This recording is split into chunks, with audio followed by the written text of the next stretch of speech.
Assalamualaikum pemirsa Asana Ensiklopedia Islam Dunia. Pagi ini kami hadir kembali dengan serangkaian informasi untuk Anda. Berbicara soal tempat-tempat yang paling mustajab untuk berdoa, cuma ada satu tempat di dunia ini, yakni di Tanah Suci, tepatnya di Mekah Al-Mukarramah dan Madinah Al-Munawwaroh. Dan pagi ini, Hasanah akan kami buka dengan informasi tempat paling mustajab untuk berdoa.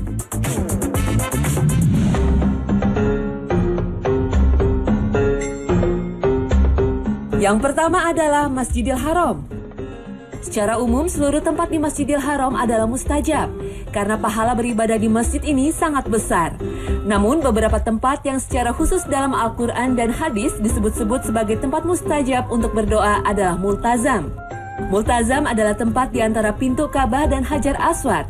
Tempat inilah yang dinyatakan Rasulullah sebagai tempat yang paling mustajab untuk berdoa. Dalam sebuah hadis Rasulullah bersabda, Multazam adalah tempat doa yang mustajab. Tidak seorang pun hamba Allah yang berdoa di tempat ini tanpa terkabul doanya. Tak heran jika lokasi ini selalu disesaki oleh para jemaah untuk berdoa. Pujian kepada Allah terus didendangkan. Di tempat inilah semua asa dan harapan ditumpahkan.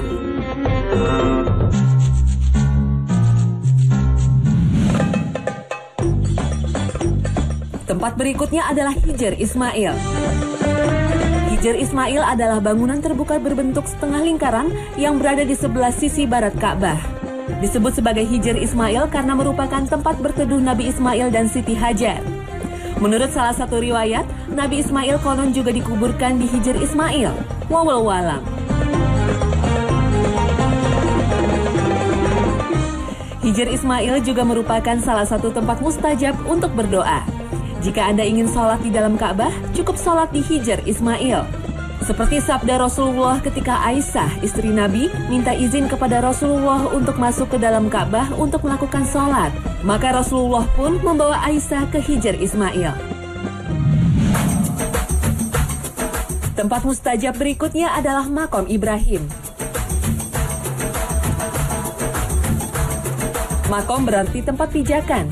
Maqam Ibrahim adalah batu yang dipergunakan Nabi Ibrahim alaihissalam ketika membangun Ka'bah. Menurut salah satu riwayat, batu ini merupakan batu yang turun dari surga, seperti halnya Hajar Aswad. Pada batu ini terdapat bekas telapak kaki Nabi Ibrahim alaihissalam.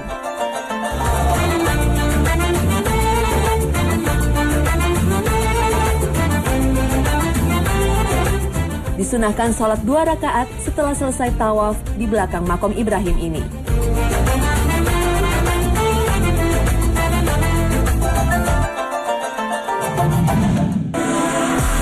Selain beberapa tempat yang tadi, ada juga lokasi haji yang juga menjadi tempat berdoa yang mustajab. Inilah Jabal Rahmah di Padang Arafah. Lokasi ini menjadi tempat wukuf para jemaah haji pada tanggal 9 Zulhijjah. Wukuf merupakan inti dari prosesi haji.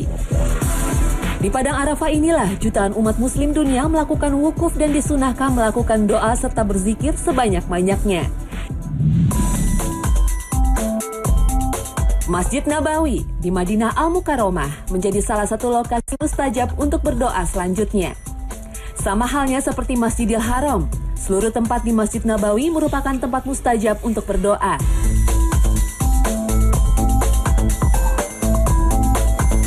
Namun demikian ada juga tempat yang secara khusus disebutkan dalam hadis bahwa Raudhah merupakan tempat paling mustajab di dalam Masjid Nabawi.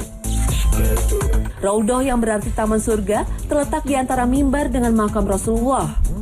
Lokasi yang berukuran 22 kali 15 meter ini dibedakan dari sekelilingnya dengan warna karpet. Raudhah memiliki warna karpet hijau keputihan, sedangkan karpet sekitarnya berwarna merah. Banyak para jemaah muslim di dunia melakukan doa-doa yang dipanjatkan dari Raudhah ini. Karena diyakini setiap doa yang dipanjatkan akan dikabulkan oleh Allah Subhanahu wa Ta'ala. Hal ini seperti disebutkan dalam sebuah hadis Rasulullah Shallallahu Alaihi Wasallam.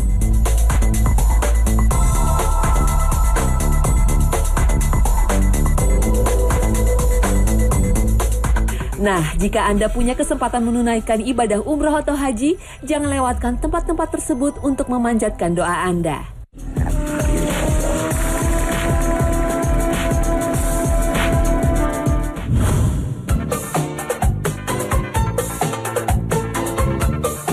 Masjid pertama yang memiliki keutamaan jika sholat di dalamnya adalah Masjidil Haram. Di Makkah yang dimaksud haram adalah suci. Kesucian Masjidil Haram atau wilayah haram di Makkah sesuai dengan permintaan Nabi Ibrahim kepada Allah Subhanahu wa Ta'ala. Adapun keutamaan sholat di Masjid Haram berdasarkan hadis Nabi SAW yang menyebutkan sholat di masjidku lebih baik 1000 kali dari sholat di tempat lain.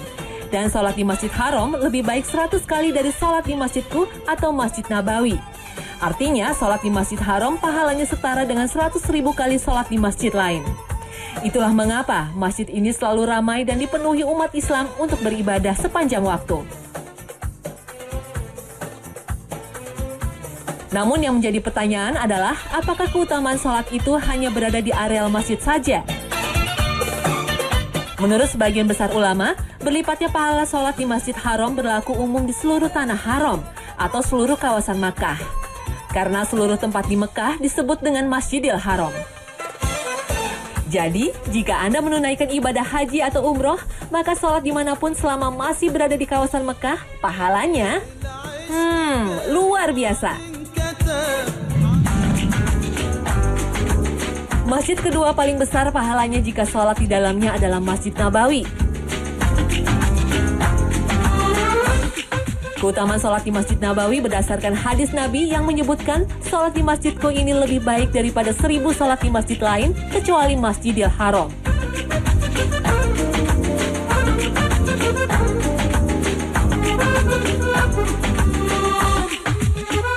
Inilah masjid yang dibangun oleh Rasulullah setelah hijrah ke Madinah. Selain terdapat makam Rasulullah dan 2 sahabatnya, Abu Bakar dan Umar, di dalam Masjid Nabawi terdapat tempat yang mulia, seperti Raudhah yang berarti taman. Posisinya terletak antara mimbar dan makam Nabi. Di tempat inilah, dulu Nabi dan para sahabatnya beribadah serta tempat turunnya wahyu.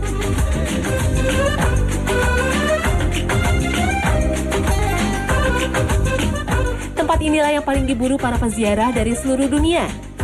Ini berdasarkan hadis Nabi yang menyebutkan antara rumahku dengan mimbarku adalah Raudhah di antara taman-taman surga.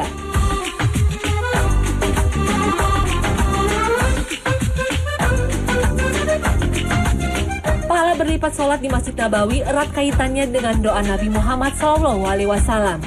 Nabi menginginkan Madinah sebagai kota suci seperti halnya keinginan Nabi Ibrahim atas kesucian kota Mekah.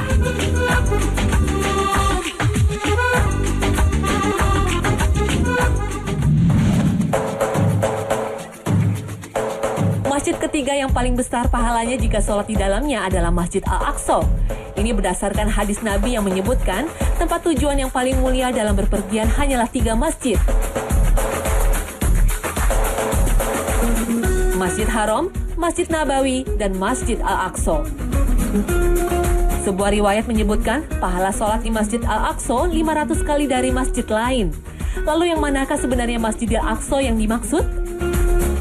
Inikah? Atau yang ini? Atau malah keduanya?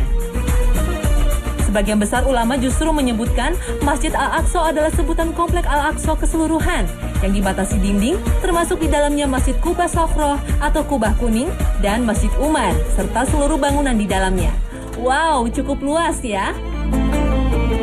Masjid Al-Aqsa memang istimewa. Selain pernah menjadi kiblat pertama kaum muslimin sebelum Ka'bah, Masjid Al-Aqsa merupakan masjid kedua di muka bumi yang dibangun manusia setelah Masjidil Haram.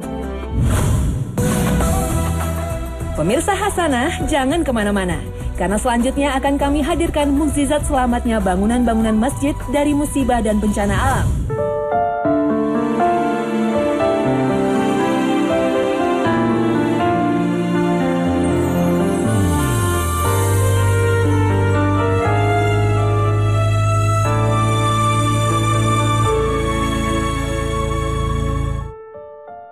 Bencana merupakan salah satu hal yang ditakuti seluruh manusia. Bencana bisa menjadi tanda kemurkaan Allah karena kezaliman kita kepada lingkungan.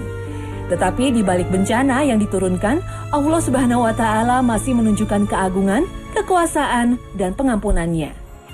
Kebesaran Allah Subhanahu wa Ta'ala pernah ditunjukkan melalui sebuah masjid, rumah Allah, rumah ibadah, dan tempat yang dimuliakan oleh seluruh umat muslim.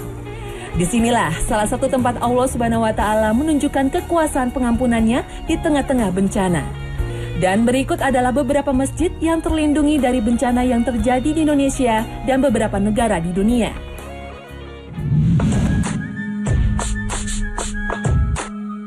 Masjid Raya Baitur Rahman Aceh.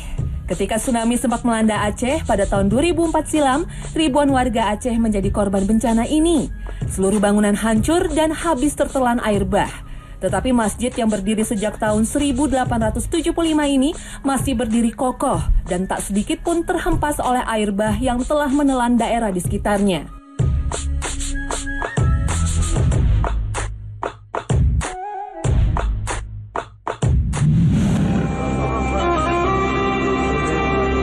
Kejadian serupa juga terjadi pada Masjid Jabalur Rahman, Dusun Pasapuat, Desa Simbanganyak, Kecamatan Pagai Utara, Kepulauan Mentawai. Gelombang tsunami yang melanda sesaat setelah gempa berkekuatan 7,2 skala Richter pada Oktober 2010 silam di Mentawai telah menelan puluhan korban jiwa. Air bah setinggi 2 meter menelan ratusan rumah penduduk di kepulauan tersebut. Tercatat 50 orang selamat yang mengungsi ke dalam masjid ketika tsunami terjadi.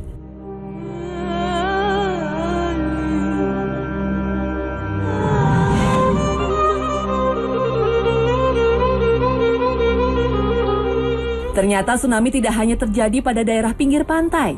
Kejadian air bah yang terjadi karena jebolnya Tanggul Situgintung, Kecamatan Ciputat Timur, Kota Tangerang Selatan, Provinsi Banten pada Maret 2009 silam telah meluluh lantahkan ratusan bangunan warga yang berada tepat di bawah tanggul tersebut.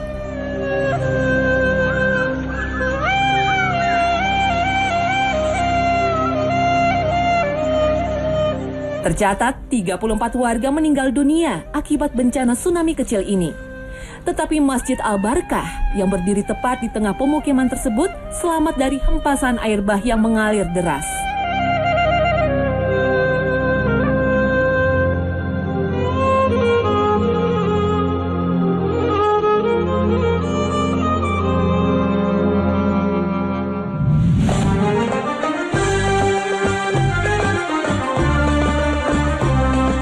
Selain di Indonesia, kebesaran Allah Subhanahu wa Ta'ala ditunjukkan ketika sebuah masjid tetap berdiri meski diguncang bencana. Masjid Kobe di Nakayamate Dori, Choukou, Jepang. Masjid yang dibangun pada 1928 adalah masjid pertama di Jepang.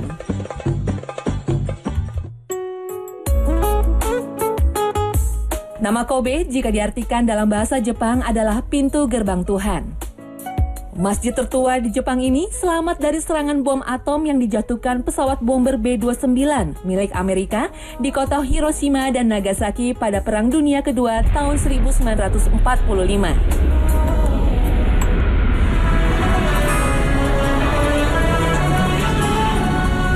Jepang luluh lantah, tetapi Masjid Kobe tetap kokoh berdiri. Hanya dinding-dinding saja yang retak serta seluruh kaca pecah.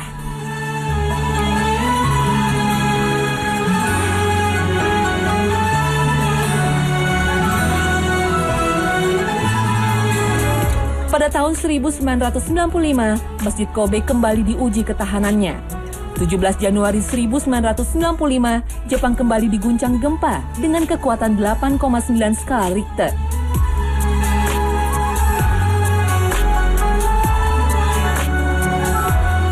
Gempa yang berlangsung selama 20 detik ini tercatat paling banyak memakan korban selama sejarah bencana gempa yang pernah terjadi di Jepang. Gempa ini adalah gempa terburuk kedua yang pernah Jepang alami pada tahun 1923, tetapi Masjid Kobe masih tetap berdiri utuh dan kokoh. Sampai saat ini, pelancong dari luar Jepang menyempatkan diri untuk singgah di masjid bersejarah.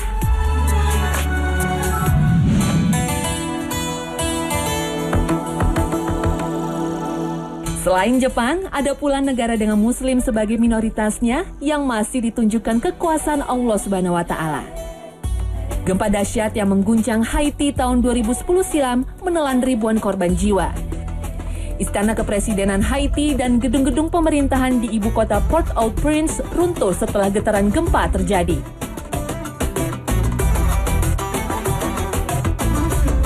Namun, tidak sama dengan yang terjadi pada sebuah masjid yang bernama At-Tauhid. Masjid ini berdiri kokoh dan menjadi tempat penampungan para korban gempa, baik yang muslim ataupun non-muslim.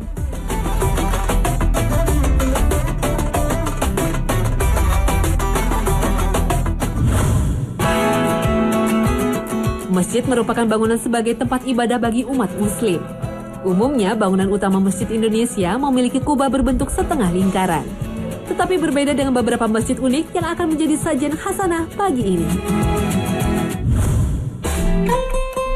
Masjid Nurul Yakin atau Masjid Pintu Seribu. Masjid Pintu Seribu yang berlokasi di Jalan Kedaung Barat, Cisadane, Tangerang, Banten ini tidak menawarkan sebuah bangunan dengan arsitek hebat dan mewah yang bisa dikagumi secara fisik.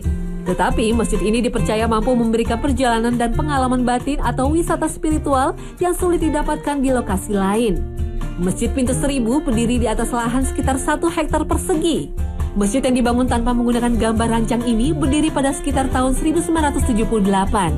Dari sisi luar, bangunan masjid ini tampak seperti benteng besar, dihiasi dengan banyaknya pintu lorong gelap dan sempit yang menyerupai labirin.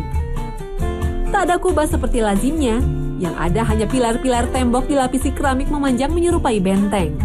Masjid Pintu Seribu memiliki ruang bawah tanah. Ruangan ini difungsikan sebagai tempat untuk berzikir. Tempat ini dapat disaksikan sebuah tasbih super besar yang terbuat dari kayu.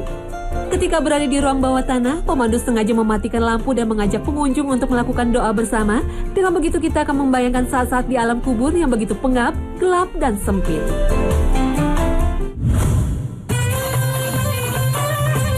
Berikutnya adalah Masjid Taman Sari, Yogyakarta. Masjid Taman Sari berada dalam satu kawasan dengan situs Taman Sari, Kesultanan Ngayogyakarta, Hadiningrat. Masjid unik ini menyimpan banyak sejarah, bangunan yang unik dan penuh kesyahduan. Sesuai dengan namanya, masjid ini berada di bawah tanah. Agar bisa sampai ke lokasi masjid ini harus melewati puluhan anak tangga dan lorong panjang. Keunikan masjid ini adalah bentuknya yang berbeda dengan masjid pada umumnya.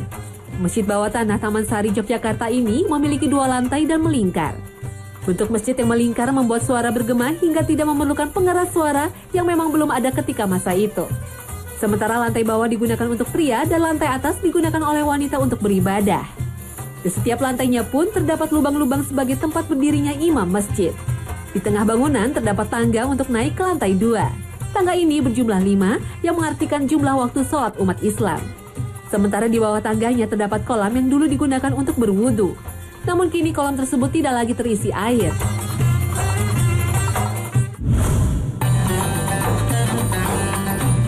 Masjid unik berikutnya adalah Masjid Cheng Ho, Surabaya, Jawa Timur. Bagi masyarakat Surabaya, keberadaan Masjid Cheng Ho di Jalan Gading ini sudah banyak diketahui. Tetapi bagi orang yang berasal dari kota Surabaya, masjid ini mungkin bisa menjadi salah satu tempat wisata religi, khususnya bagi orang yang beragama Islam. Bangunan masjid ini mirip kelenteng atau rumah ibadah umat Tridharma. Bangunan gedung didominasi warna merah, hijau, dan kuning. Ornamen Tiongkok lama sangat kental terasa di sini.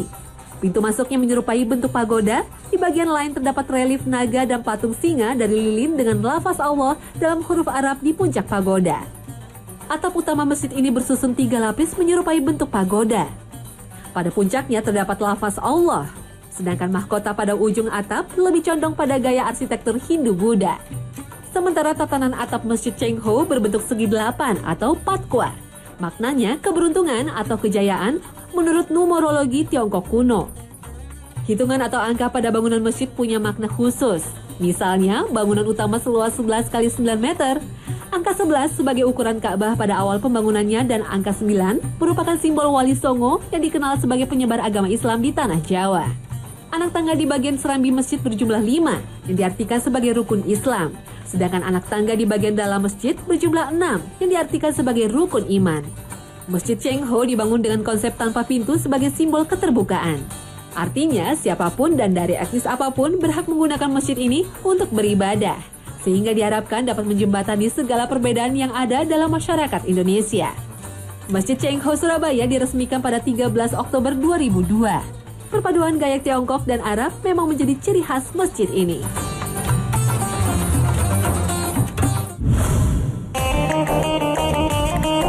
Masjid unik berikutnya adalah Masjid Dian Al-Mahri atau yang lebih dikenal dengan Masjid Kuba Mas di Jalan Maruyung Raya, Kecamatan Limo, Kota Depok. Masjid ini resmi dibuka untuk umum pada tanggal 31 Desember 2006. Bangunan masjid menempati luas area sebesar sekitar 8.000 meter persegi. Masjid ini sendiri dapat menampung sekitar kurang lebih 20.000 jamaah. Kawasan masjid ini sering disebut sebagai kawasan masjid termegah di Asia Tenggara. Masjid Tian Al-Mahri memiliki 5 kubah, 1 kubah utama dan 4 kubah kecil. Uniknya, seluruh kubah dilapisi emas setebal 2-3 mm dan mozaik kristal. Selain itu, relief hiasan di atas tempat imam juga terbuat dari emas 18 karat. Begitu juga pagar di lantai 2 dan hiasan kaligrafi di langit-langit masjid. Sedangkan mahkota pilar masjid yang berjumlah 168 buah berlapis bahan prado atau sisa emas. Pada langit-langit kubah terdapat lukisan langit yang warnanya dapat berubah sesuai dengan warna langit pada waktu-waktu sholat dengan menggunakan teknologi tata cahaya yang diprogram dengan komputer. Interior masjid ini menampilkan pilar-pilar kokoh yang tinggi menjulang untuk menciptakan skala ruang yang agung. Ruang masjid didominasi warna monokrom dengan unsur utama warna krem untuk memberi karakter ruang yang tenang dan hangat. Materialnya terbuat dari bahan marmer yang diimpor dari Turki dan Italia. Di tengah ruangan tergantung lampu yang terbuat dari kuningan berlapis emas seberat 2,7 ton yang didatangkan langsung dari Italia. Sebagai salah satu tempat wisata religi, masjid ini menyediakan berbagai fasilitas untuk penunjang yang bisa membuat pengunjung semakin betah berlama-lama di sini.